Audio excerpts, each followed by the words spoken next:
স্বপ্ন জড়িয়ে দাও, স্বপ্ন জড়িয়ে দাও। অবুজ কুসুম কলি রঙেতে রাঙিয়ে যদি মমতার রঙে তার রাঙিয়ে নাও। হাত বাড়িয়ে দাও, দু হাত বাড়িয়ে দাও।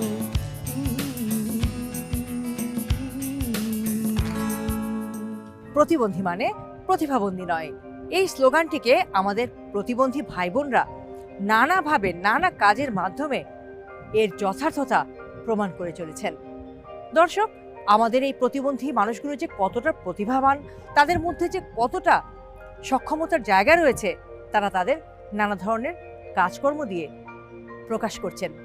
এই যেমন ধরুন না, ক্রীড়াক্ষেত্রে যদি বলি, স্পেশাল অলিম্পিকে আমাদের এই প্রতিবন্ধী ভাই বোনরা যে পরিমাণ স্বর্ণপদক বাংলাদেশে নিয়ে এসেছে, এই সফলতা কেউ দেখাতে পারেনি। এই অর্জন কারণেই তারা নিজেদের সম্মানিত করেছে, নিজেদের পরিবারকে গর্বিত করেছে বাংলাদেশকে বিশ্বে উজ্জ্বলতম স্থানে উঠিয়ে নিয়ে গিয়েছে বাংলাদেশকে। এবারের এসএসসি পরীক্ষার কথাই ধরি না কেন, আমাদের প্রতিবন্ধী শিক্ষার্থীরা যারা 2025 সালের এসএসসি পরীক্ষায় অংশগ্রহণ করেছিল, তাদের অসামান্য সাফল্য এবার এসএসসি পরীক্ষায় চারিদিকে সবার মুখে মুখে। সবাই অবাক বিস্ময়ে তাকিয়ে রয়, কিভাবে সম্ভব এত তো সীমাবদ্ধতা যাদের, পথ চলা কত কষ্ট, সেই মানুষগুলো এই সীমাবদ্ধতাকে অতিক্রম করে সফলতাকে ছিনিয়ে নিয়ে এসেছে। সুপ্রিয় দর্শক, আমন্ত্রণ জানাচ্ছি অটিজম এবং অন্যান্য প্রতিবন্ধিতা নিয়ে RTVর নিয়মিত আয়োজন বার্জার পেইন্টস হাত বাড়িয়ে দিলাম অনুষ্ঠানে। আর আপনাদের সাথে আছে আমি সৈয়দা মুনিরা ইসলাম। দর্শক, আজকে 2025 সালের এসএসসি পরীক্ষায় অংশগ্রহণ করে যারা অসাধারণ ফলাফল করেছে, এমনই দুজন মেধাবী কৃতী শিক্ষার্থীকে আমন্ত্রণ জানিয়েছি আমাদের বার্জার পেইন্টস হাত বাড়িয়ে দিলাম অনুষ্ঠানে, এবং তুলে ধরব তাদের এই সাফল্য গাথার পেছনের কথা। দর্শক, চলুন চলে যাই আমাদের আমন্ত্রিত অতিথিদের কাছে, প্রথমে পরিচিত হয়ে নি তাদের সাথে।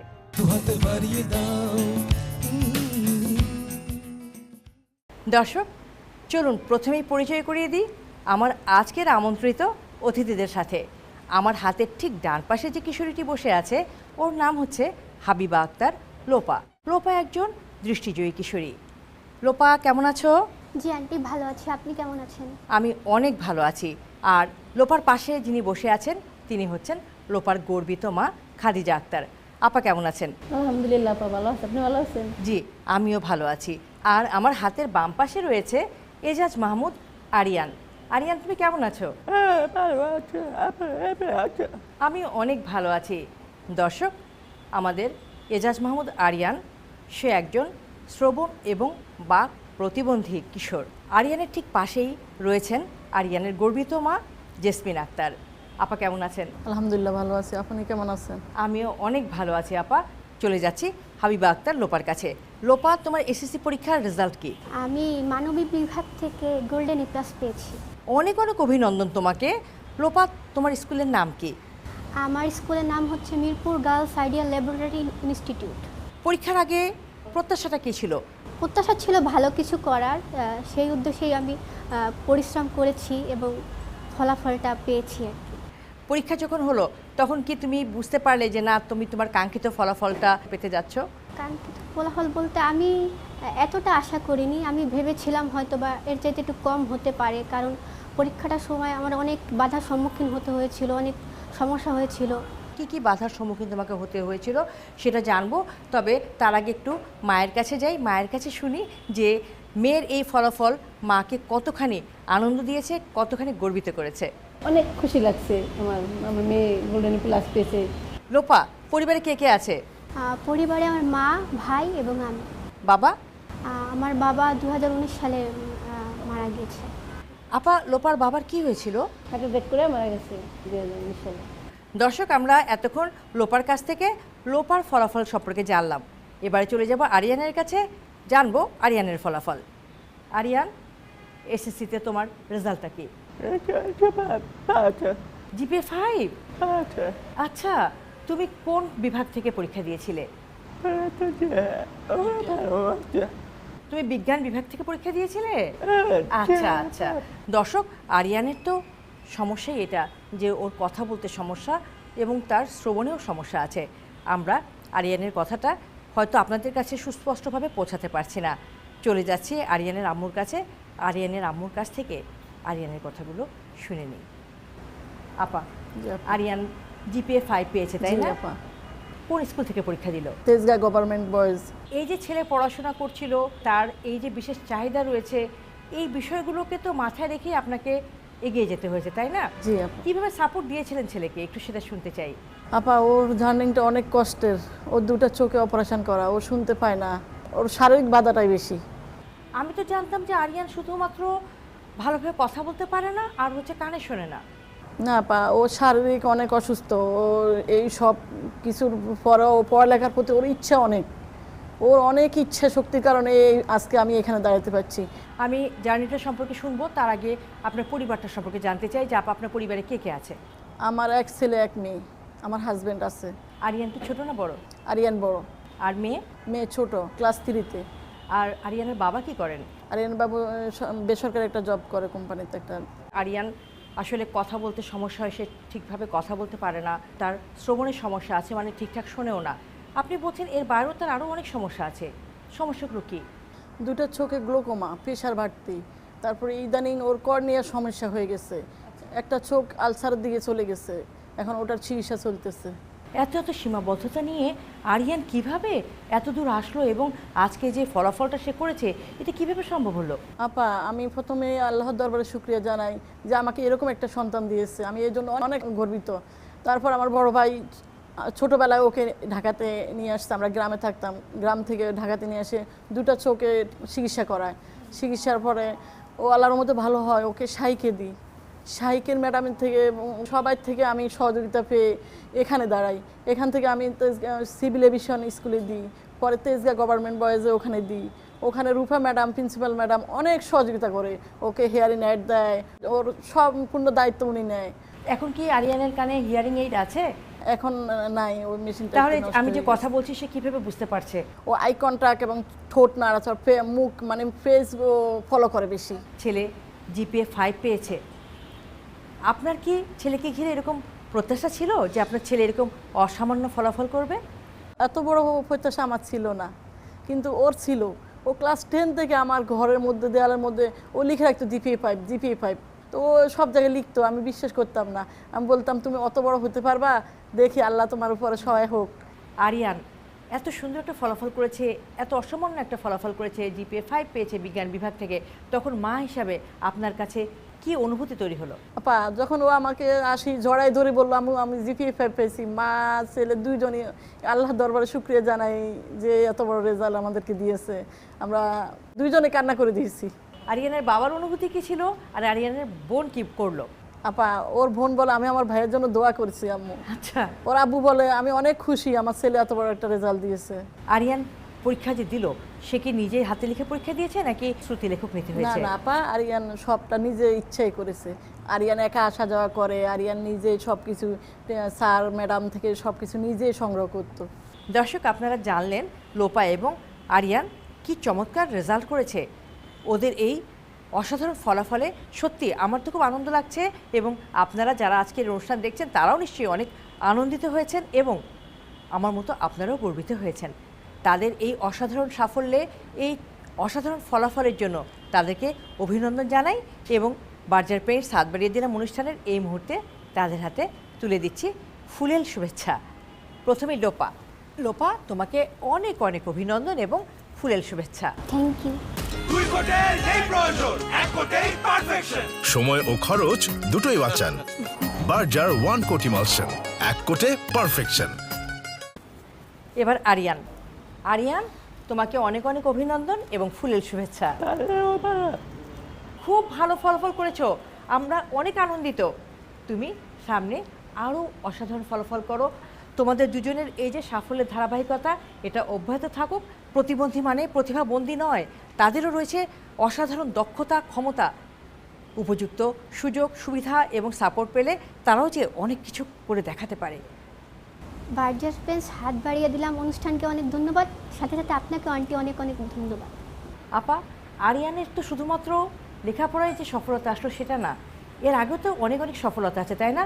এবং একইভাবে লোপা, তোমারও তো রয়েছে অনেক অনেক সফলতা, অনেক অনেক অর্জন। সেই বিষয়গুলো সম্পর্কে জানবো একটি বিরতি নিয়ে ফিরে। কেমন দর্শক, বার্জার পেন্টস হাত বাড়িয়ে দিলাম অনুষ্ঠানের এই পর্যায়ে নিয়ে নিচ্ছি ছোট্ট একটি বিরতি। ফিরছি কিছুক্ষণের মধ্যেই, আমাদের সঙ্গেই থাকুন। দু হাতে বাড়িয়ে দাও, দু হাতে বাড়িয়ে দাও। দর্শক, বিরতি শেষে আবারও সবাইকে আমন্ত্রণ জানাচ্ছি অটিজম এবং অন্যান্য প্রতিবন্ধিতা নিয়ে RTVর নিয়মিত আয়োজন বার্জার পেন্টস হাত বাড়িয়ে দিলাম অনুষ্ঠানে। দর্শক, আবারও ফিরছি আলোচনায়। লোপা, বিরতিতে যাওয়ার আগে যে বিষয়টি সম্পর্কে জানতে চাচ্ছিলাম যে এসএসসি পরীক্ষার ফলাফলের যে অর্জনটা, সেটাই কিন্তু একমাত্র অর্জন নয়, তার আগেও তোমাদের বিভিন্ন ক্ষেত্রে রয়েছে নানা রকম সফলতা, নানা রকম অর্জন। সেই বিষয়গুলো নিয়ে লোপা তোমার কাছে জানতে চাই। আমি পড়াশোনার পাশাপাশি গান করি এবং কবিতা আবৃত্তি করি। শিশু একাডেমি এবং শিল্পকলা একাডেমি থেকে বিভিন্ন কম্পিটিশনে আমি অনেক পুরস্কার পেয়েছি বিভিন্ন সময়ে। জাতীয় পর্যায়ে শ্রেষ্ঠ শিশু প্রতিযোগিতায় আমি কবিতায় রানার আপ হয়েছি এবং দেশাত্মবোধক সঙ্গীত এবং রবীন্দ্রসঙ্গীতে প্রথম স্থান অধিকার করেছি। চমৎকার। এছাড়াও আমি বিভিন্ন সময় বিভিন্ন প্রতিযোগিতায় অংশগ্রহণ করেছি এবং নানা ধরনের পুরস্কার পেয়েছি। Dose for inclusive society DIS নামে একটি অর্গানাইজেশনে একটি ইউনিটে কনভেনার হিসাবে কাজ করছি। তুমি গান যে করো, তোমার গান শেখা কি ছোটবেলা থেকেই? জি। এই যে লোপা গান শেখে, এটা কার আগ্রহে?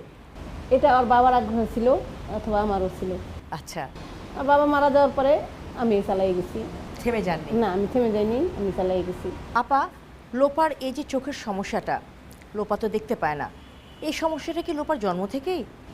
না, জন্ম থেকে না, মানে জন্মের পরের থেকে। ও 5 বছর একটু ভালোই দেখছে, তারপরে আস্তে আস্তে ডেভেলপ হয়েছে। ও আচ্ছা, এই সমস্যাটার নাম কি? ডাক্তার কি বলেছিল?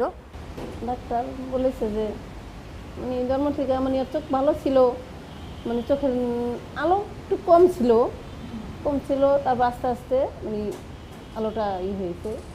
আপনারা তো চিকিৎসা করেছেন? অনেক চিকিৎসা করেছি, ডাক্তার বলেছে যে ভালো হবে না। লোপা, তুমি বলছিলে যে তোমার এই জার্নিটা অনেক চ্যালেঞ্জিং। এই দৃষ্টি প্রতিবন্ধী মানুষদের জন্য আসলে কি কি সমস্যা পরীক্ষার হলে তৈরি হয় এবং তোমাকে কি কি ধরনের চ্যালেঞ্জ মোকাবেলা করে এই পরীক্ষাগুলো শেষ করতে হলো? যেমন আমাদের তো একজন শ্রুতিলেখক লাগে, মানে আমরা বলি সে লিখে দেয়। এই শ্রুতিলেখকটা পাওয়া নিয়ে কে লিখে দেবে, পুরো 1 মাসের একটা পরীক্ষা, অনেকগুলো পরীক্ষা, 12টা পরীক্ষা, কেউ তো এত দিতে চায় না আসলে। আর একটা নিয়ম কি যে যার পারমিশন আনা হয় বোর্ড থেকে, তাকে দিয়েই শুরুটা এবং পরীক্ষাটা শেষ করতে হবে। এখন সে যদি কোনোভাবে অসুস্থ হয়ে যায়, তাহলে তো মানে সে অসুস্থ হওয়া মানে আমার পরীক্ষাটা শেষ। এই শ্রুতি লেখক বা রাইটার, এটা কি পরীক্ষার্থীর নিজেকে ঠিক করতে হয়? জি। এটা বোর্ড থেকে ঠিক করে দেয় না? না, বোর্ড শুধু পারমিশনটা দেয়। সেই শ্রুতি লেখক বা রাইটারের যোগ্যতা কি থাকতে হয়? সে ক্লাস 8-এর একজন স্টুডেন্ট। তার জন্য তার সময়ের মূল্য দিতে হয়? হ্যাঁ হ্যাঁ, অবশ্যই। সে যেটা দাবি করে একটা ভালো অ্যামাউন্টই তাকে এটা দিতে হয়। আমি তো জানতাম যে দৃষ্টি প্রতিবন্ধী যারা আছেন তারা সবাই ব্রেল পদ্ধতিতে পড়াশোনা করেন। এই ব্রেলটা হচ্ছে স্কুলের পরীক্ষাগুলোতে আমরা দিয়ে থাকি, কিন্তু বোর্ড পরীক্ষায় তো ব্রেলের খাতাগুলো বোর্ডে তো কিভাবে ওটা দেখবে আর কি, তারা তো ব্রেল বুঝবে না। এর জন্য আমাদেরকে শ্রুতিলেখকের সাহায্যে পরীক্ষাটা দিতে হয় বোর্ড পরীক্ষাগুলোতে।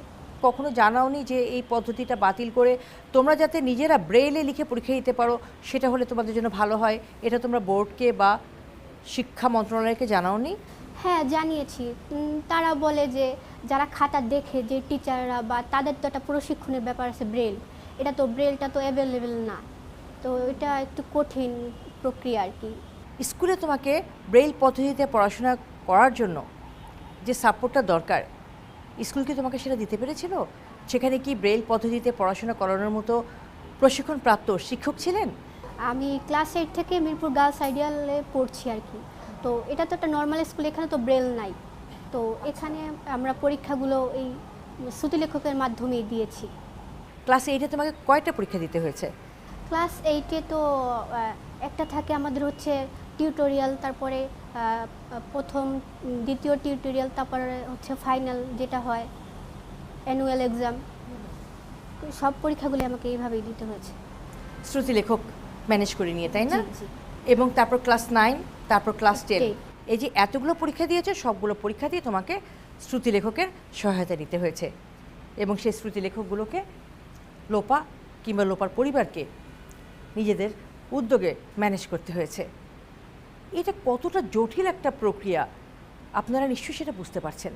লোপা, যেহেতু জেনে ফেলেছি যে তুমি চমৎকার গান গাও, কবিতা আবৃত্তি করো এবং এর জন্য তুমি জাতীয় পর্যায়ে পুরস্কারও পেয়েছো, আমাদের দর্শকদেরকে তো আছে গান শোনাতে হবে।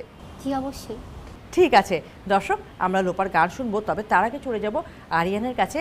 আমাদের আরিয়ান, তারও কিন্তু রয়েছে অনেক অনেক সফলতা, অনেক অনেক অর্জন। লেখাপড়ার পাশাপাশি আমাদের আরিয়ান আর কি কি বিষয়ের সাথে জড়িত?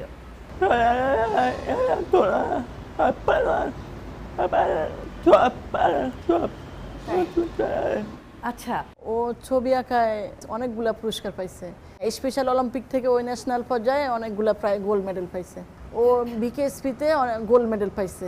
কোন খেলায়? দৌড়, বল নিক্ষেপ। এই যে আমি যে মেডেলগুলো দেখতে পাচ্ছি, এগুলো কি আরিয়ানের? জি। আমি একটু দেখবো আরিয়ান যে তুমি আসলে কোন কোন খেলায় এই মেডেলগুলো অর্জন করেছো। দেখাও, গোল্ড মেডেলগুলো দেখাও।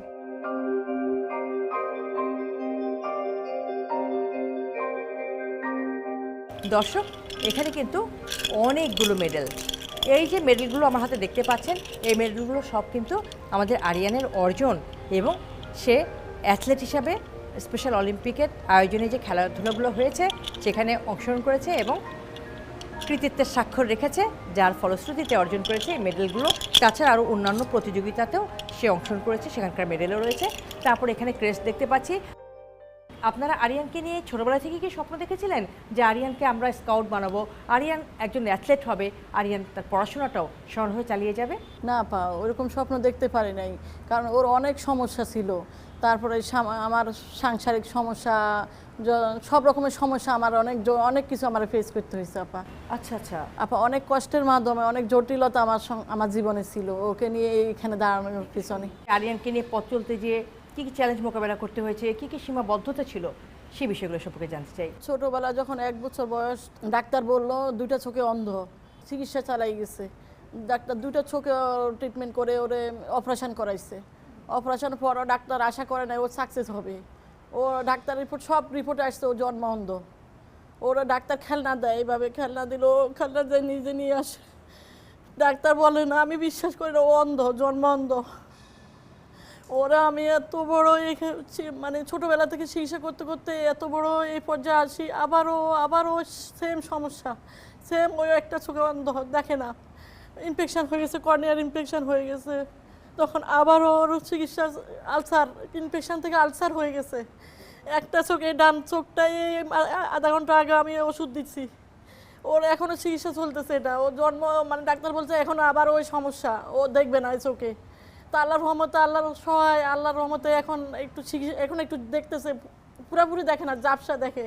তো এইভাবে সে পড়াশোনা করেছে? আপা, ও সব পড়াশোনার চেষ্টা, খেলাধুলা, ছবি আঁকা, শিশু, মানে সব ধরনের পুরস্কারও পায়, কিন্তু ওর পুরো সমস্যা চোখে।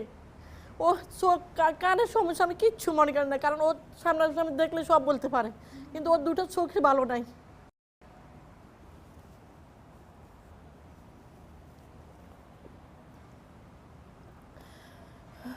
আপা, ওর কথা আমি যদি বলতে যাই আমার অনেক অনেক সময় লাগবে। ওর ইতিহাস অনেক কিছু। ও ছোটবেলা থেকে চিকিৎসা, ওষুধের মাধ্যমে ও 2টা চোখ এ পর্যন্ত ওষুধের মাধ্যমেই আছে।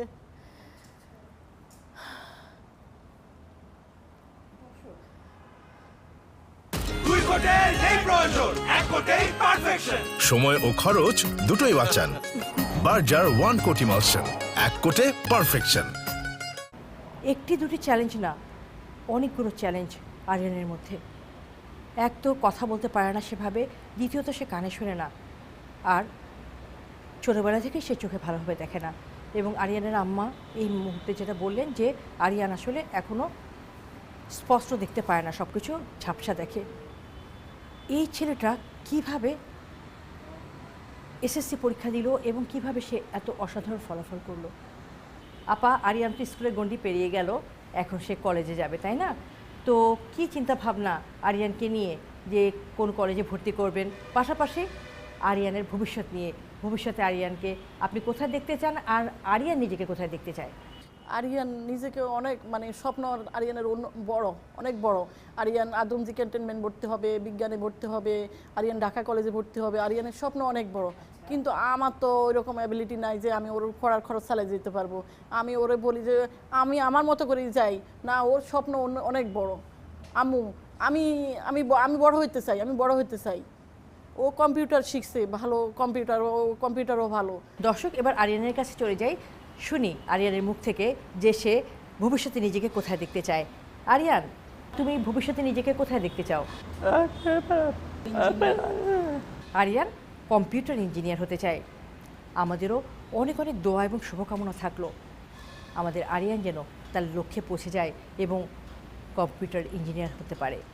দর্শক, এতক্ষণ আরিয়ানের ভবিষ্যৎ পরিকল্পনার কথা জানলাম, আরিয়ানকে ঘিরে আরিয়ানের পরিবারের ভবিষ্যৎ ভাবনার কথা জানলাম। এবারে চলে যাব লোপার কাছে, শুনবো লোপার ভবিষ্যৎ পরিকল্পনা কী, লোপাকে ঘিরে লোপার মা ভাই তাদের ভবিষ্যৎ পরিকল্পনা কী। তবে তার আগে নিয়ে নিচ্ছি আবারও একটি ছোট্ট বিরতি। দর্শক, অটিজম এবং অন্যান্য প্রতিবন্ধিতা নিয়ে RTVর নিয়মিত আয়োজন বার্জার পেরেন্টস হাত বাড়িয়ে দিলাম অনুষ্ঠানের এই পর্যায়ে নিয়ে নিচ্ছি ছোট্ট একটি বিরতি। ফিরছি কিছুক্ষণের মধ্যেই, আমাদের সঙ্গেই থাকুন। দু হাতে বাড়িয়ে দাও, দু হাতে বাড়িয়ে দাও। সুপ্রিয় দর্শক, বিরতি শেষে আবারও সবাইকে আমন্ত্রণ জানাচ্ছি অটিজম এবং অন্যান্য প্রতিবন্ধিতা নিয়ে RTV নিয়মিত আয়োজন বার্জার পেরেন্টস হাত বাড়িয়ে দিলাম অনুষ্ঠানে। আর আপনাদের সাথে আছি আমি সৈয়দা মুনিরা ইসলাম। দর্শক, আমরা এতক্ষণ আরিয়ানের ভবিষ্যৎ পরিকল্পনার কথা শুনছিলাম, এবারে শুনবো আমরা লোপার ভবিষ্যৎ পরিকল্পনার কথা। লোপা, ভবিষ্যতে নিজেকে কোথায় দেখতে চাও? পড়াশোনা করে নিজেকে খুব ভালো একটা অবস্থানে নিয়ে যেতে চাই। আমার ইচ্ছা আছে ইউনিভার্সিটির টিচার হতে চাই। লোপা, এই ইচ্ছাটা কেন জাগলো মনে? এটা আমার ছোটোবেলা থেকেই একটা ইচ্ছা, যে ইউনিভার্সিটির টিচার হব। আমার মতো যারা স্টুডেন্ট আছে তারা যেন আমি যেই সমস্যাগুলো ফেস করেছি পড়াশোনার ক্ষেত্রে, নিজে যদি খুব বড় একটা অবস্থানে যেতে পারি তাহলে আমার মতো স্টুডেন্টদেরকে হেল্প করতে পারবো। অসাধারণ। লোপা একজন দৃষ্টিজয়ী কিশোরী। তার শিক্ষা জীবনে তাকে যে চ্যালেঞ্জগুলো মোকাবেলা করতে হয়েছে, যে চ্যালেঞ্জগুলোর মুখোমুখি হতে হয়েছে, যে চ্যালেঞ্জগুলোকে মোকাবেলা করতে হয়েছে, কোনো দৃষ্টিজয়ী শিক্ষার্থী যেন এরকম চ্যালেঞ্জের সম্মুখীন না হয়। সে নিজের জীবনের অভিজ্ঞতা দিয়ে সে সমস্যাগুলোর সমাধান করতে চায়। আগামীর দৃষ্টিজয়ী যে শিক্ষার্থীরা আসবে, আগামীর দৃষ্টিজয়ী শিক্ষার্থীদের পাশে সে সাপোর্ট হয়ে দাঁড়াতে চায়। খুব ভালো লেগেছে লোপা, তোমার এই যে আত্মোপলব্ধি এবং সেখান থেকে তোমার যে ইচ্ছা, অসাধারণ। লোপা, তুমি তোমার ভবিষ্যৎ নিয়ে যে স্বপ্ন দেখেছো, সেই স্বপ্ন পূরণে কী কী চ্যালেঞ্জ বা বাধা রয়েছে বলে তোমার কাছে মনে হয়? যুদ্ধটা মোটামুটি এখন আরও কঠিন হয়ে গেল, কারণ ক্লাস 1 থেকে 10 পর্যন্ত তাও আমরা সরকার থেকে ব্রেল বইটা পেতাম, কিন্তু কলেজ থেকে মানে যেটা ক্লাস 11 থেকে আমাদের জন্য আর কোনো ব্রেল বই নাই। তো সেক্ষেত্রে পুরোটাই আমার শোনার উপর নির্ভর করতে হবে, মানে PDF বা অডিও বুকের উপর নির্ভর করতে হবে। তো এটা খুব সমস্যা। আর ব্রেল বই মানে বইগুলোকে ব্রেল করা অনেক ব্যয়বহুল। এটা এক একটা বই পড়তে গেলে মানে আমাদের পক্ষে সম্ভব না। তো এটা খুব আমাদের জন্য খুব চ্যালেঞ্জিং একটা ব্যাপার। আমি তো অনেক ভালো রেজাল্ট করেছি, আমার একটা ইচ্ছা যে আমি খুব ভালো কোনো কলেজে পড়ব, কিন্তু অনেক সময় অনেক কলেজ আমাদেরকে নিতে চায় না। আমার কাছে মনে হয় স্কুলে যতটুকু সমস্যার সম্মুখীন আমরা হয়েছি, সামনের দিনগুলোতে আরও বেশি সমস্যার সম্মুখীন হতে হবে। চ্যালেঞ্জ থাকবেই, চ্যালেঞ্জকে মোকাবেলা করে আমাদেরকে এগিয়ে যেতে হবে। লোপা, তুমি আসলেই অনেক সাহসী মেয়ে। তুমি শেষে যে কথাটি বলেছো, চ্যালেঞ্জ থাকবেই এবং চ্যালেঞ্জ মোকাবেলা করে যেতে হবে, এটি হচ্ছে সবচেয়েতে বড় শক্তি। কারণ তোমাদের এই শক্তি আছে বলে তোমরা এত চ্যালেঞ্জ মোকাবেলা করে আসতে পেরেছো। দর্শক, চলে যাচ্ছি লোপার আম্মুর কাছে। আপা, মেয়ে তো সুন্দর একটা স্বপ্ন দেখেছে তার ভবিষ্যৎ নিয়ে, যে সে বিশ্ববিদ্যালয়ের শিক্ষক হতে চায়। সাপোর্ট কাদেরকে দিতে চায় সেটাও বলেছে। মেয়েকে নিয়ে আপনার কি ভাবনা, আপনার কি স্বপ্ন? ও তাতে খুশি, আমি সেটাই করতে চাই। লোপার মতো তো আরও অনেক দৃষ্টিজয়ী মেয়ে রয়েছে আমাদের সমাজে, তাই না? জি। আপা, যদি তাদের উদ্দেশ্যে আপনার অবস্থান থেকে তাদের মায়েদের কি মেসেজ দিতে চান? কেউ হতাশ হন না, বিশ্বাস রাখেন সন্তানদের উপর, তাদেরকে সাপোর্ট দিলে তারাও এগিয়ে যেতে পারবে। অনেক ধন্যবাদ আপনাকে। চলে যাব আরিয়ানের কাছে। আরিয়ান, তোমার শখের কাজ কি?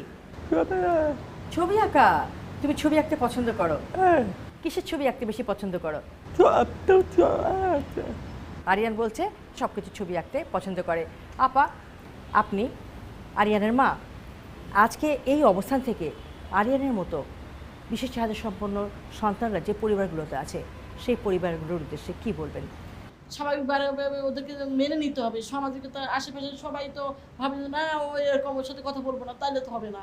সবাই আগে আসতে হবে, সবাই ওদেরকে স্বাভাবিকভাবে মেনে নিতে হবে যে আমাদের মতোই ওরা সুযোগ পাইলে কিন্তু ওরা অনেক কিছু করতে পারে, ওদেরকে ওই সুযোগটা দিতে হবে। আমি সব মায়েদেরকে বলবো তোমরা কেউ যেন অধৈর্য না হয়, ধৈর্য ধরে আল্লাহর উপর ভরসা রাখে, কিন্তু পরিশ্রম করতে হবে, সময় দিতে হবে, প্রচুর সময় দিতে হবে ওদের পিছনে। আপা আপনাকে অনেক ধন্যবাদ, খুব গুরুত্বপূর্ণ কথা বলেছেন। লোপা, দৃষ্টিজয়ী যে শিক্ষার্থীরা রয়েছে তাদের শিক্ষা জীবনটাকে মসৃণ করতে, তাদের এগিয়ে যাওয়াকে সহজ করতে, তারা যে স্বপ্ন দেখে তাদের আগামীকে নিয়ে, সেই আগামীর স্বপ্নটাকে সফল করতে আসলে কি কি সুযোগ সুবিধা থাকা দরকার আমাদের সমাজের এবং রাষ্ট্রের? সো আমাদের পরীক্ষা পদ্ধতির আরও সহজ করে, যে আমাদের শ্রুতিলেখকের যেই সমস্যাটা, এটা যাতে আমাদের না হয় এবং আমরা ব্রেলেই যাতে পরীক্ষা দিতে পারি, নিজের পরীক্ষাটা নিজে হাতে লিখে দিতে পারি, এটা যাতে রাষ্ট্র আমাদের যদি নিশ্চিত করতো তাহলে আমাদের জন্য পড়াশোনার ক্ষেত্রে আরও সহজ হতো। দর্শক, আমরা অনুষ্ঠান একেবারে শেষ প্রান্তে চলে এসেছি, তবে শেষ করার আগে চলে যাব লোপার কাছে, শুনবো লোপার কণ্ঠে একটি গান। লোপা, আমাদেরকে কোন গানটা শোনাবে তুমি? যে আমি একটি দেশাত্মবোধক গান শোনাচ্ছি। হায় রে আমার মন মাতানো দেশ, হায় রে আমার সোনা ফলা মাটি, রূপ দেখে তোর কেন আমার নয়ন ভরে না, তোরে এত ভালোবাসি তবু পরাণ ভরে না। হায় রে আমার মন মাতানো দেশ, যখন তোর ওই গায়ের ধারে ঘু ঘু ডাকা নিঝুম কোনো দুপুরে হংস মিথুন ভেসে বেড়ায়, শাপলা ফোটা টলটলে কোন পুকুরে। হায় রে আমার বুকের মাঝে হাজার তারের বীণা বাজে, হায় রে আমার বুকের মাঝে হাজার তারের বীণা বাজে, কাজের কথা মনে ধরে না, রূপ দেখে তোর কেন আমার নয়ন ভরে না, তোরে এত ভালোবাসি তবু পরাণ ভরে না। হায় রে আমার মন মাতানো দেশ। চমৎকার হয়েছে লোপা, চমৎকার। আমরা এতক্ষণ লোপার কণ্ঠে একটি মিষ্টি দেশাত্মবোধক গান শুনলাম। দর্শক, লোপার আম্মু খাদিজা আপা এবং আরিয়ানের আম্মু জেসমিন আপা চমৎকার কিছু মেসেজ দিয়েছেন। সন্তান প্রতিবন্ধী হলেই হতাশ হওয়া যাবে না, তার উপর থেকে বিশ্বাস হারিয়ে যাওয়া যাবে না, বিশ্বাস রাখতে হবে সন্তানের উপরে এবং চেষ্টা করতে হবে সব রকমের সহযোগিতা করার, সব রকম সহযোগিতা দিয়ে সন্তানটিকে এগিয়ে নিয়ে যাওয়ার। এবং ওনারা যে সফল হয়েছেন সন্তানের উপর বিশ্বাস রেখে, তার প্রমাণ তো আপনারা নিশ্চয়ই এতক্ষণে পেয়ে গেছেন। তাই হতাশ না হয়ে সন্তানের এই সীমাবদ্ধতাকে কীভাবে শক্তিতে রূপান্তরিত করা যায়, কিভাবে সন্তানের এই সীমাবদ্ধতাগুলোকে কাটিয়ে সন্তানকে এগিয়ে নিয়ে যাওয়া যায়, তাদেরকে জনসম্পদে পরিণত করা যায়, সেই চেষ্টাটা অবশ্যই করে যেতে হবে। আর সেক্ষেত্রে শুধু পরিবারের দায়িত্ব না, এটা আমাদেরও অনেক দায়িত্ব রয়েছে। আমার, আপনার, সমাজের, রাষ্ট্রের সকলের এই বিশেষ চাহিদা সম্পন্ন মানুষগুলোর পাশে এসে দাঁড়াতে হবে এবং তাদেরকে জনসম্পদে পরিণত করার যে প্রক্রিয়া, সেই প্রক্রিয়ায় সক্রিয়ভাবে অংশগ্রহণ করতে হবে। আজকে লোপা যেটা বলল, যে সমস্যাগুলো তাদেরকে আসলে এগিয়ে যেতে বাধা দিচ্ছে, তাদের সামনে বিশাল বড় প্রতিবন্ধকতা তৈরি করে দিচ্ছে, সেই প্রতিবন্ধকতাগুলো দূর করে দেওয়ার দায়িত্ব আমাদের। আধুনিক বিশ্বে এসে আমাদের লোপারা পাবলিক পরীক্ষাগুলোতে ব্রেল পদ্ধতি ব্যবহার করতে পারবে না, তাদেরকে রাইটারের সাহায্য নিয়ে বা শ্রুতি লেখকের সাহায্য নিয়ে পরীক্ষা দিতে হবে। কেন আরিয়ানরা সেই ভাবনায় থাকবে যে আমি কোন কলেজে ভর্তি হতে পারবো, আমাকে সেখানে কেউ সাপোর্ট দেবে কি না, আমার সামনে এগিয়ে যাওয়ায় কোনো বাধা আসবে কি না? আসুন আমরা সবাই মিলে আমাদের এই মেধাবী কৃতি শিক্ষার্থীদের যারা নানা ধরনের প্রতিবন্ধিতায় আছে তাদের এগিয়ে যাওয়াটাকে মসৃণ করে দিই, তাদের স্বপ্ন পূরণের স্বপ্ন সারথি হই। এই প্রত্যাশায় আজকের মতো এখানেই শেষ করছি। অটিজম এবং অন্যান্য প্রতিবন্ধিতা নিয়ে RTV নিয়মিত আয়োজন বার্জার পেইন্টস হাত বাড়িয়ে দিলাম অনুষ্ঠান। দেখা হবে আগামী পর্বে। সে পর্যন্ত সবাই ভালো থাকুন, সুস্থ থাকুন, RTVর সঙ্গে থাকুন। স্বপ্ন জড়িয়ে দাও অবুজ কুসুম কলি রঙেতে রাঙিয়ে যদি মমতার রঙে তার রাঙিয়ে নাও। হাত বাড়িয়ে দাও, দু হাত বাড়িয়ে দাও।